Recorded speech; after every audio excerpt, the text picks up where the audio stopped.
Misbah dulunya adalah pengusaha toko sembako yang cukup sukses di kampungnya. Warungnya begitu ramai, pelanggan datang silih berganti. Bahkan ia bisa membangun rumah sederhana untuk keluarganya.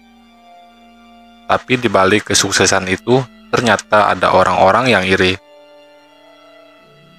Beberapa keluarga dekat dan pesaing usaha mulai merasa tersaingi, sampai-sampai hubungan yang tadinya akrab berubah jadi dingin.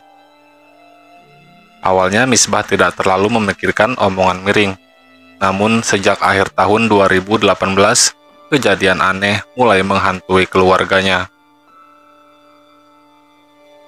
Suatu malam istrinya tiba-tiba menjerit histeris karena melihat bayangan hitam berdiri di sudut kamar.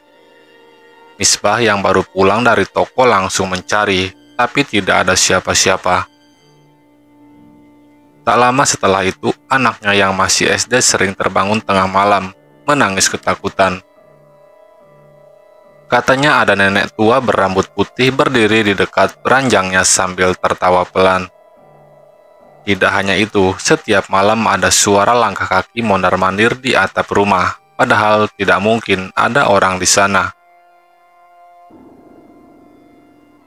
Gangguan gaib ternyata berdampak langsung pada usaha Misbah.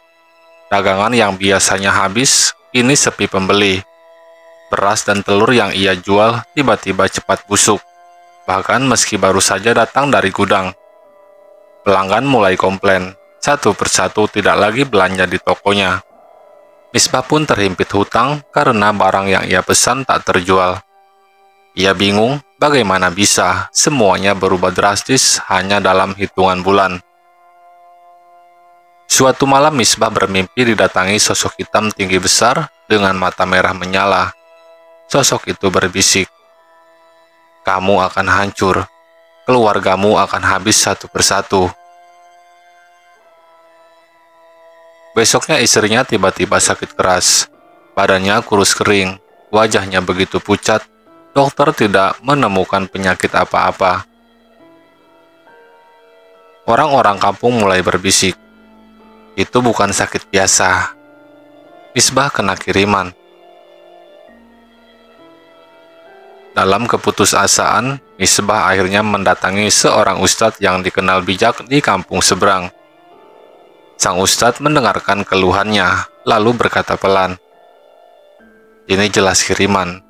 Orang iri hati biasanya melakukan apa saja, tapi jangan balas dengan jalan yang sama. Hadapi dengan doa, sabar, dan bersihkan rumahmu dengan ayat-ayat Allah." Misbah pun rutin membaca doa bersama keluarga. Rumahnya sering diperdengarkan ayat-ayat suci. Ustadz juga memberi air doa untuk diminum dan dimandikan bagi istrinya. Pelan-pelan gangguan itu mulai berkurang. Suara langkah di atap menghilang, bayangan hitam tidak lagi muncul, dan istrinya berangsur sehat. Walaupun tokonya sudah bangkrut, Misbah merasa lega karenanya selamat dari mara bahaya. Ia kemudian memutuskan untuk hijrah usaha, membuka warung kecil yang lebih sederhana. Namun kali ini ia lebih ikhlas. Ia tidak lagi mengejar besar-kecilan dengan tetangga, melainkan fokus agar rezeki berkah. Sekarang Misbah bercerita dengan wajah tenang. Meski masih ada bekas kesedihan, baginya pengalaman itu jadi pelajaran besar bahwa iri hati bisa menghancurkan siapa saja, bahkan sampai tega mengirimkan santet. Tapi ia juga percaya, selama tetap berpegang pada doa dan kesabaran, perlindungan Tuhan jauh lebih kuat dari semua kiriman jahat.